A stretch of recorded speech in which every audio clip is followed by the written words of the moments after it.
Hello, everybody. Tracy Mrs. JDog Flanagan with you here today. I'm the co-founder and senior vice president of JDog Brands.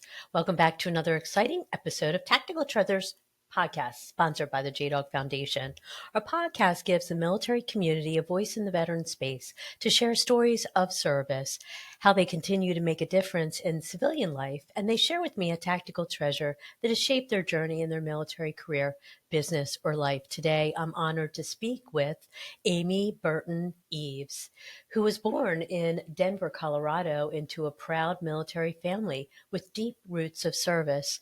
She joined the U.S. Navy in 1988 as a dental technician, serving 14 years before commissioning as an ensign in the Medical Service Corps in 2002. During her Navy career, Amy earned the Navy Master Training Specialist designation, completed the Army Baylor Healthcare Administration program, and deployed to Afghanistan as part of an embedded medical training team. She later served at Naval Hospital Bremerton aboard the USS Bonhomme Richard and with Naval Recruiting District Dallas before retiring in 2012. Since retirement, Amy has continued her commitment to veterans through work with the Texas Workforce Commission and as an active leader in numerous veteran service organizations, including the VFW, American Legion, DAV, and Marine Corps League. Her volunteer work at the Red River Valley Veterans Memorial has earned her multiple honors, including the Congressional Veterans Commendation, American Legion Volunteer of the Year 2023 to 2024, and the Jimmy Fletcher Memorial Award 2025. Hello, Amy. Welcome to Tactical Treasures Podcast. I'm excited for our discussion today, and thank you so much for your service to our country, ma'am. Well, I couldn't have done it without a community, and I really appreciate the opportunity to be here with you. Yes, I'm very excited for our discussion. We have a lot to talk about, but I would first like to ask you just a couple questions about your military career. So, what Sure. inspired you to join the Navy? Well, actually, what it was is I narrowly missed a terrorist bombing when I was in Spain, and I Oh realized dear. I didn't like feeling helpless. So I contemplated the ways that I could make a difference, and service, especially in a medical discipline, was one of the things that really appealed to me. Next thing you know, I'm a sailor. Wow. And I understand that you come from a legacy of service in your family, Mhm. correct? Yes, ma'am. Yes. When we had our original discussion in preparation for our podcast here, you called yourself a Navy Mustang. What does that mean? Well, a Mustang is basically someone who began their career as an enlisted sailor or soldier or Marine, somebody who was in the enlisted status, who worked their way up and then at one point was commissioned. And for me, it was after 14 years of service that I was commissioned to the Medical Service Corps of the Navy. Oh, wow. Okay. That's really interesting. I'd never heard that designation before. But it sounds, yeah, how exciting for you. So I would ask you, is there a particular aspect or moment from your service that stood out as impactful and had a positive impact on you? Oh, I think there are several. One of the most, I would say, not just impactful, but transformative was on a Tuesday morning in 2001 when September 11th happened. I had a young man who I was testing in an evolution of chairside dental assisting, and he was telling me of his journey to become a dental assistant. He had been at the Pentagon and part of the old guard, and he transferred to our school with the help of his leadership. And unfortunately, one of those leaders was among the casualties at the Pentagon. We graduated him early. He had plenty of hands-on experience, but we did that so both we could keep faith with him and he could keep faith with the people who had helped him come as far as he had already. And I don't think anybody was unchanged by 9/11, especially those who were in service. But it reminded me that each generation has some skin in the game, for lack of a better term. They have a reason for serving.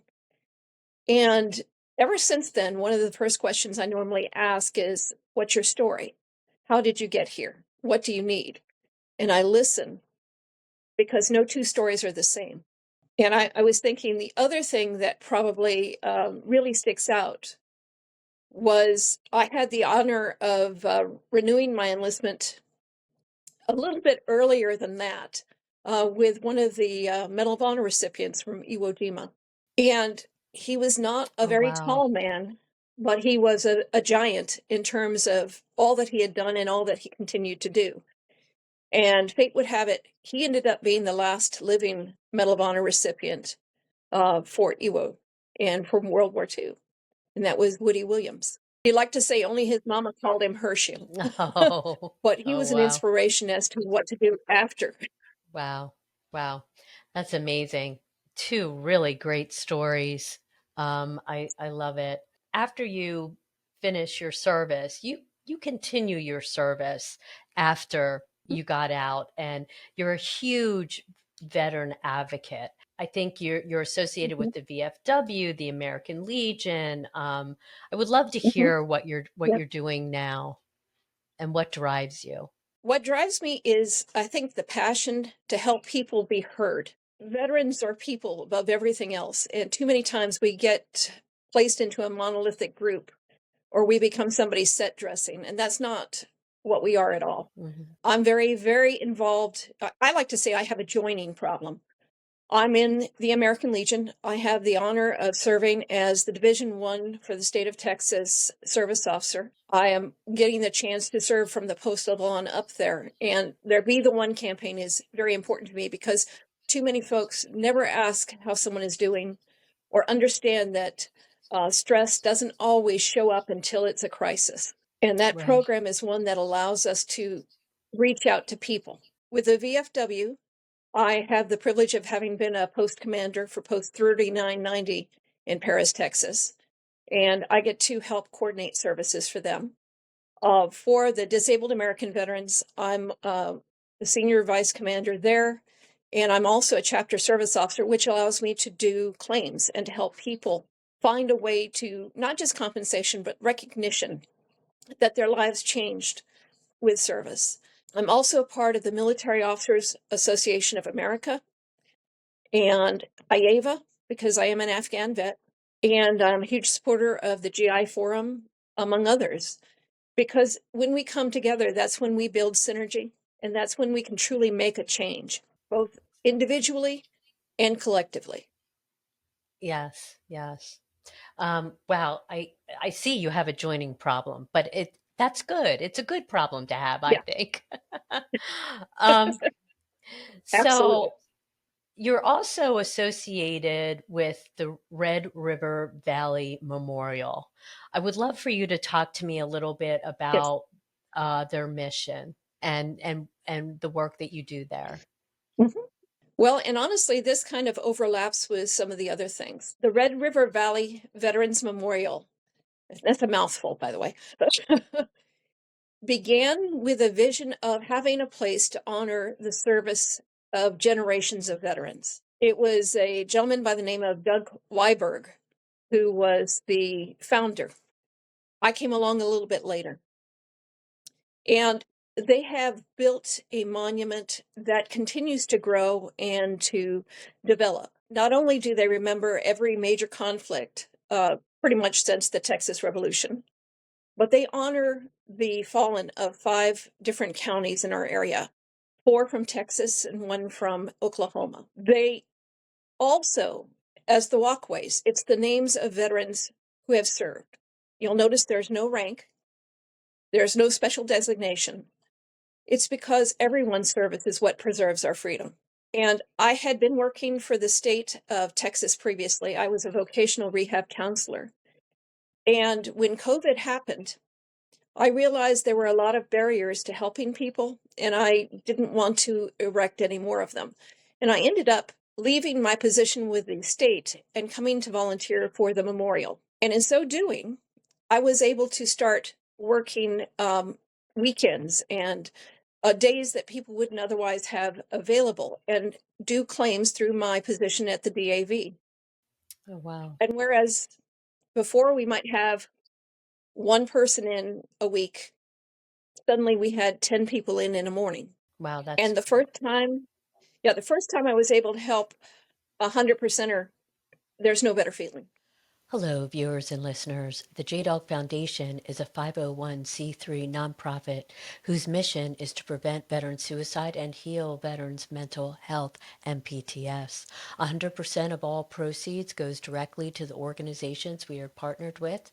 If you go to jdogfoundation.org, you can learn more about our mission, donate, and if you are in need of help, please dial 988. Our motto, saving lives one veteran at a time. Check us out, jdogfoundation.org. Right.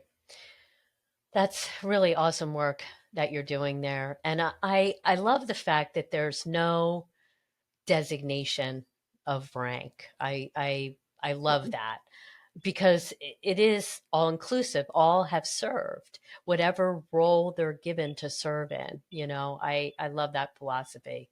It makes sense because everybody plays a role. You're truly doing amazing work there. And with the Red River Valley Veterans Memorial, how could people get involved? Can they donate? Um, are you a Mhm. 501c3? We are a 501c3, and you can go to the website, which is rrvvm.org, and there's a means to either sponsor a veteran plaque or paver for someone that you have in your family, or you can make a donation. You can also make donations strictly to the museum that is going up adjacent to the memorial, which will be something we'll Oh, talk about later. wow. Oh, wow, that's awesome. Yeah, I would love to hear about the museum that's going up. How is that coming and when is that expected to open? Well, we broke ground on the 23rd of September, and we're currently getting everything ready, weather permitting, because Texas weather is a little capricious, but we're projecting to be open by April.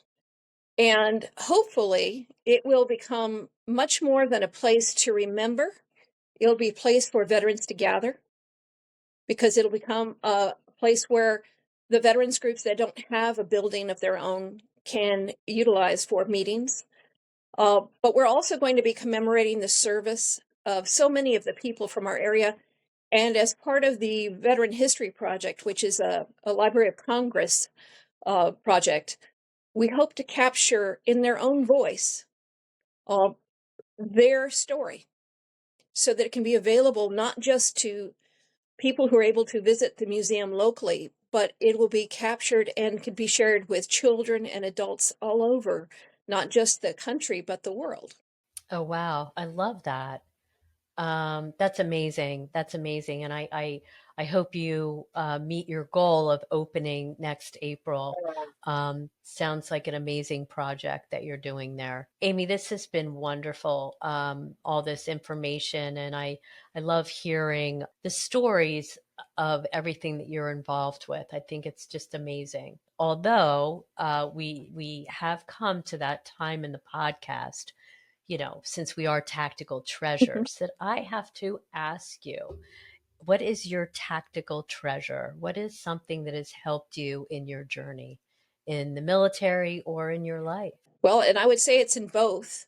When I think of what is most valuable that I came away from the military with, and which has helped me continually, it is the passion of caring for people and the curiosity to always learn more. That's what drives so much of what we discover along the way. And there are amazing people, absolutely amazing people everywhere. What do you do when you discover that someone has a part of their life that they've never shared with anyone and they really need to True, tell that story? true. That's great. I love that tactical treasure. That's really a wonderful tactical treasure. Well, it's one that I will always treasure. I love your passion. A couple more questions before we wrap up our time here. Mhm. Um, Any advice for your fellow veterans that are struggling with transition post service or struggling to tap into their benefits that they've earned from service? Absolutely. Probably the first thing is realize very good help is available without having to pay somebody to help you. There are a lot of people who are going to offer help for a price. Realize that's for their benefit, not yours. It's very hard to get what you need if you can't articulate that you need help. And the hardest thing for most of us veterans is to admit that we need help. But the best people to help give it are going to be other veterans. So find other veterans. And I know that the JDog has been very active with the compensated work therapy in the past. If you have someone who's really, really struggling, trying to get back into the work thing, the CWT program is one of the best things out there. True. It's I something that can agree help with you you. transition. It's just realizing that transition is different for each person. So don't feel you have to follow anybody else's path. We're rugged individualists. We can certainly figure things out. What's nice if you've got people you can ask the questions you have of.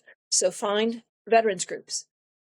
Every veteran who's honorably discharged can find the American Legion. Okay. They're the largest one.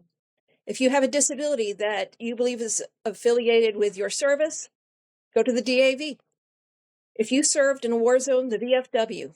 But just realize those groups will not exist if they don't have people who join them and keep them alive and revitalize them as they need to be revitalized. That's great advice. There Yeah, is so much. there is. There is so much. It's a matter of tapping in, right? And Yes, I ma'am. know that Yes, ma'am. the compensated work therapy program has been a great partnership that we've had with JDog. Been Mhm. wonderful, and it's helped a lot of veterans with that stepping stone, post service. So, um, Absolutely. can you tell us where people can find and connect with you? And um, could you just do a shout out again to the Red River Valley Veterans Memorial, where people can find out more information about that? Absolutely. The Red River Valley Veterans Memorial, which is something at www.rrvvm.org, is where you can connect with me. If you go under the Home tab, there is a menu item called Veteran Assistance, and you can actually tap on that. And I've had the privilege of helping veterans all over the country. But honestly, it's just realizing that I may not always be the best person to help you, but I'm going to help you find the best person to help you because I want everybody's voice to be heard and I want them to get the benefits that they've earned. That's great. Great work you're doing, Amy. And I love your passion to help veterans tap into benefits and get them connected with veteran organizations that Mhm. are out there to assist them and wrap their arms around them and help them as they transition. Well, it's my pleasure to do what I can. Yes, it's amazing.